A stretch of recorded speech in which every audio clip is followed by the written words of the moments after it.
Welcome to Sports Night in Quarantine. I'm Delaney Barra, and today I'm joined by Andy Hewling. There's been a lot of recent events and breaking news in the sports world. Most recently, the Big Ten just announced that they're most likely going to only resort to conference play this fall season. Does that worry you for Auburn's football this fall, Andy? Well, honestly, yeah, it does because a lot of your conferences like the Ivy League and the Big Ten have either nullified their sports for the fall, or like the Big Ten are only playing in conference. Yeah, I think it does set some worry on the rest of the NCAA sports world, where there could be only conference play, maybe even no play at all. So honestly, I think with the Ivy League making that decision to cancel their fall sports, that really sent a shockwave through the rest of the conferences and kind of put a lot of people on edge. Yeah, I'm really stressed for this season. Ivy Leagues were the first D1 conference to make this decision, and it was based all on campus policies. And many officials said that finances didn't weigh a huge part in it. Most people who go to the Ivies, obviously the student athletes are very talented, but they really want that world-class education, and that varies between different conferences. The SEC, most of their money comes from football, so that would be really hard for them to make a decision to push fall sports to spring and, even cancel them completely. As of a couple of years ago, Auburn was one of the top 10 most valuable football teams, and 5 out of those 10 teams were SEC. So the amount of damage financially that would be caused to these programs, I don't even know if it'd be repairable in the future. It would affect so many aspects of the football games. And do you think that how long do you think that effects, if football in the SEC got canceled, how long do you think those effects would last? Well, I think obviously it depends team to team. Obviously, for teams like Alabama, Georgia, Florida, they don't really have to worry as much because they're established programs. They have a lot of money, a lot of donors. I think honestly, it really, I don't think it'll bother them. It will definitely hurt. I think I worry more about the economies of the towns that some of these schools are in, that make their living off football. I think about Auburn or Athens, Georgia, or Tuscaloosa, that their businesses thrive off of the college football season, when people are coming, making purchases downtown, or going out to restaurants or bars or whatever. I think about the economic aspect of that will be tremendously hurtful to those programs. But as the SEC in general, I think yes, it will hurt, but I don't think it'll be too impactful, because I think the SEC as an organization is a established conference, huge money. I don't think it'll be too much of a problem for them, but yes, it will hurt them, in the short term. I hear what you're saying, and I do think that, like you said, those local cities, those college towns, they're really going to be hurting because I know on game days when you walk around, everybody's downtown, especially Auburn. People are spilling out Toomer's lemonade, they're getting some pizza, they're just hanging out downtown, getting ready for the game, and that loss of it would really harm those businesses. But also, last year, Auburn made over $100 million and Auburn football generated that much money just in revenue, and then almost half of it turned into profit. And that's a lot of money, and it would really probably harm the future football experience and limit the different opportunities. And I don't know if it would affect future enrollment and the opportunities the university can bring in, because football is Auburn's biggest moneymaker, and basketball's after that. So obviously basketball isn't until the winter, but the loss of football, pushing back to the spring, I don't think that would affect it as much, because as long as they're still able to have a season, they should be able to generate a good amount of profit. But it really comes down to the health and safety of the players, which the Ivy Leagues prioritized, and hopefully the SEC will too. But there's no doubt that it will cause a devastating financial blow to the programs. And similarly, Stanford just recently had to get rid of 11 varsity sports out of their 36 because of projected financial losses. Do you worry about that from a school like Auburn? Yeah, I mean, I think your smaller sports are going to suffer because of that. And like you said, football probably is the money maker for a lot of those other sports, as far as the athletic department. And yeah, I do, like to your previous point, I do see where that can be, a huge problem is not having football, the millions and millions of dollars that teams like Auburn make off of every year. I think what I was kind of pointing at was that in the long term, I don't think it's going to hurt them as much because I just think the program is huge and already established. They have tons of donors that I think can help them. But yes, in the short term, I do think yes, it's going to be harmful. But on Stanford, yes, I think a program like that, especially an established team in the Pac-12, big school as far as academics, to cut all those programs is cutting a lot of people who are out trying to either get professional sports careers or big things like that. And a school like them to do that to some of those athletes is tremendously hurtful for them, but they have to do it because of those budget cuts and the things that are going on. So I think it's an unfortunate situation for them, but I'm sure they had to do what they thought was best. It really is an unfortunate situation. And I mean, I know that they talked about there were some concerns early on in the pandemic. And then as things progressively got worse, they just realized they wouldn't be able to remain financially stable and fully support those 36 varsity sports. But otherwise, if they hadn't cut those 11, they would have had to alter each sport separately, which would affected the number of scholarships they could have offered, and in the long run hindered the school's attractiveness when it comes to recruiting star athletes and coaches, which obviously they want to continue bringing in those stellar athletes and retaining coaches in order to keep them at a competitive varsity level. But the fact that they had 36 varsity sports to begin with is pretty amazing, considering the average university has 18 and Auburn specifically has 19 teams and 13 sports. So it just comes down to begin with, that was a large number to support. And so in the long run, it probably was a smart decision, although it does hurt almost, I think, 250 athletes, which is a very large number. And earlier, UConn also had to get rid of 4 teams. And thankfully, when it comes to Stanford, that's going to happen after the 2021 season. So hopefully these athletes will be able to find another place. But the university did say that they would be supporting their scholarships. So hopefully it'll work out. It's really unfortunate. And like you mentioned with Auburn, I don't think that hopefully it won't have as big of an effect, but I do worry a little bit for the smaller sports that they might have to, even if they turn to club, they would still be present at the university, but it'd definitely be harder to recruit. And hopefully because they're in the SEC, it won't have too much of a deal. It won't be too much of a deal breaker. But do you think that the fact that Auburn's in the SEC, that would potentially help these sports from getting cut?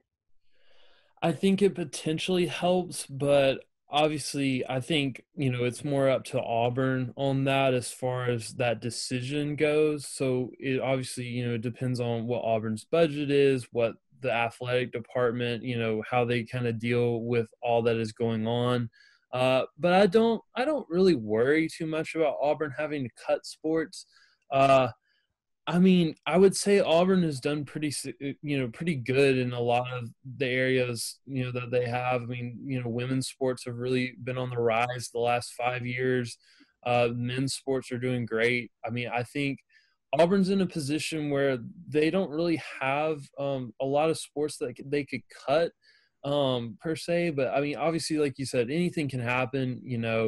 Uh, it's really for the year that it's been, I think anything can potentially happen where Auburn may have to cut something. Who knows? But yeah, it's just it's really just up to the university on that decision. Yeah, and hopefully, even if they did have to get rid of it for the time being, I mean, I feel like Auburn has pretty essential sports. They don't have 36 like Stanford, but some of the ones that Stanford cut included squash, synchronized swimming, lightweight rowing, field hockey. Pretty sure Auburn doesn't have any of those. So hopefully, the fact that Auburn has a lower number to begin with will come to their advantage. But it just the fact that these schools have to get rid of that. I think that, like you said, Auburn is in a good place. Like you said, the women's programs are on the rise. And when Stanford did cut these programs, they had to consider the fan interest, the potential savings, the impact on the Title IX compliance, and each sport's history and prospects for future success. And when it comes to Auburn, I feel like you said, all of our sports are really valuable. So hopefully the same issue will not arise. And I mean, even equestrian is most schools don't have that, but Auburn's has that, and they're very successful, and they are great at recruiting. And hopefully these, what most people would consider smaller sports, won't have to be cut, but only time will tell. And hopefully the virus will not progress even worse, but we'll have to see. But in terms of the virus, as you know, you're a huge MLS fan. That has really affected the current tournament going on and has caused two teams to have to back out. Nashville and Dallas withdrew in the past week and caused them to reconfigure the tournament settings and move groups around. Does this worry you for the other pro sports that are just getting ready to start back up? A little bit. Obviously, I think there were a lot of cases around the MLS coming into this tournament, so there were a lot of questions if it even happened. A lot of players pulled out, which was kind of interesting. One of them really, because one was hurt, but two of the big stars in the MLS, Carlos Vela of LAFC and Joseph Martinez of Atlanta United, were not playing in this tournament. Martinez was hurt, but he said he wouldn't have played in the tournament to begin with. But Carlos Vela pulled out for LAFC, and he's one of the rising stars in MLS. But fortunately, the rest of the team stayed in, and they're starting the tournament. This actually started last night. Inter Miami and Orlando City played last night, and then today was Philadelphia Union and New York City FC this morning. So I think, it's a good sign to see them back, but I still have some questions to why like Nashville and Dallas had to pull out and then the rest of the tournament stayed, because I feel like it's punishment for Nashville and Dallas just because they had cases that they don't get to compete for the MLS Cup or like the tournament. It's kind of the MLS Cup, but it's like just an abridged tournament to finish the season. So I guess in the long term it means a little bit, but like kind of doesn't mean a lot for these teams. But like at the same time, it's still like you're kind of punishing them from playing in competition just because they had coronavirus. So I kind of question still why they're having it. But I will say it's great to see them back. But there's still to me a lot of controversy.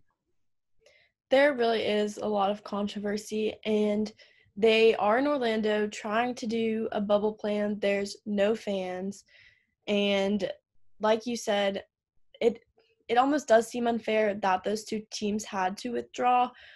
It is almost a punishment, possibly because they weren't as safe as they could have been, but the virus is so widespread and rampant that it could have been a total fluke that they got it. They could have thought that they were being completely safe. So it is unfortunate that they had to withdraw. But speaking of no fans, the dying question that we've talked about pretty much every episode, at this point, how likely do you think it is that fans will be in the stands this fall? I with the plans that have been made, I just don't see it happening. I would say if I had to give it a percentage, it's probably 35% right now. I think it may have been about 50% when, these plans were, made, maybe even a 60% because it seemed hopeful. But with the rise in cases over the last couple weeks, and especially in states like Texas and Alabama and Georgia and other states, I just, to me, I don't see it safe for fans to be in the stands. I know that people have talked about, like, limited capacities. Like the Ravens said if they had fans that they would only have 14,000 in the stands. I just I don't think anyone wants to watch a football game with 14,000 in the stands. Like I don't think that I would want to watch a game. It would feel like my stadium was barely attended if I were an owner of a, professional sports team. I I just think the best way right now to keep people safe and to keep these players safe is to have, either a neutral site or you play in your stadium with no fans, no contact really throughout the week, except if you're in college, you go to class and, make sure you're wearing your mask and whatever and social distancing. But I just don't see a way right now that I think fans can attend games without having small crowds and, barely any ticket sales compared to, like, having stadiums sold out with 85,000. I mean, if they want to have fans, sure, but it's just, to me right now, I don't think our country, the US, or really the world right now is, in a place right now where we can start allowing fans to attend games. Unfortunately, I have to agree with you. I think that if people really want sports this fall, they're going to have to sacrifice and just watch the games on TV, which obviously they will be broadcast because as long as they can play, they need to make money somehow. So the cable companies will still be able to generate some revenue. But it is a huge sacrifice because, I mean, especially for those incoming freshmen, I know that they already lost so much of their senior year, so many important parts, and they're so looking forward to their first semester of college. And with that comes college sports, college football. And that stinks for them that they're probably not going to get to experience it. But hopefully in the long run, it will benefit. And I think that it's a sacrifice that everybody needs to be prepared to take. And as much as people obviously don't want to take it, and you would think that they don't would rather just have lesser capacity stadiums, I think that better to be safe than sorry in this case. I mean, there could be so many people who, I mean, we all know that you can have the virus up to 2 weeks before any symptoms show, and you're still contagious, and it's just a danger to the future of everybody if we have fans. So unfortunately, I agree with you. I don't think that Yeah. we are going to have fans. And also, I think this starts though with people doing their part. If you're going to want to attend a game again in the next, 6 months, year maybe, I just think that people have to do their part. You have to take this seriously and take it, with an open mind, knowing that you need to social distance, to wear your mask, not being in crowds and stuff like that. Because I think, you know, I look at a lot of these schools that are, saying they're going to have fans. And like, I look at the numbers and I look at things like that. And like, it just doesn't give me hope, especially like with Auburn. Like, I just think there's still a lot of cases in our county, in Lee County. And I just think that if students don't do their part, Auburn may be going back to an online school, uh, you know, before the end of the fall. So I just think really it starts with people doing their part to make sure that they're taking these precautions the right way. And then, we can worry about if we're going to have fans or not for sports, because, that's where it starts, is, doing the right safety measures before, thinking about going to a large gathering or, having fans in stands. But yeah, it's going to be something that everyone has to pitch in on, and maybe, who knows, there might be fans. You're exactly right. Everybody does have to do their part. And like you said, unfortunately, cases keep rising in Alabama. Cases keep rising here in Georgia. And there are some states that are really doing a good job. And until maybe like a mandatory mask law for the entire country goes into place, and until people start actually following this and doing what they should without thinking of only themselves, I don't think that fans are going to happen this fall. But hopefully there will be a definite decision by the end of July. So we still have a couple weeks until then. Hopefully we can see some progress and lower numbers of cases every day. But until then, all we can do is, like you said, do our part. But thanks so much for joining me, Andy. I'm Delaney Barrow, joined by Andy Hewling. Tune in next week for another episode of Sports Night in Quarantine.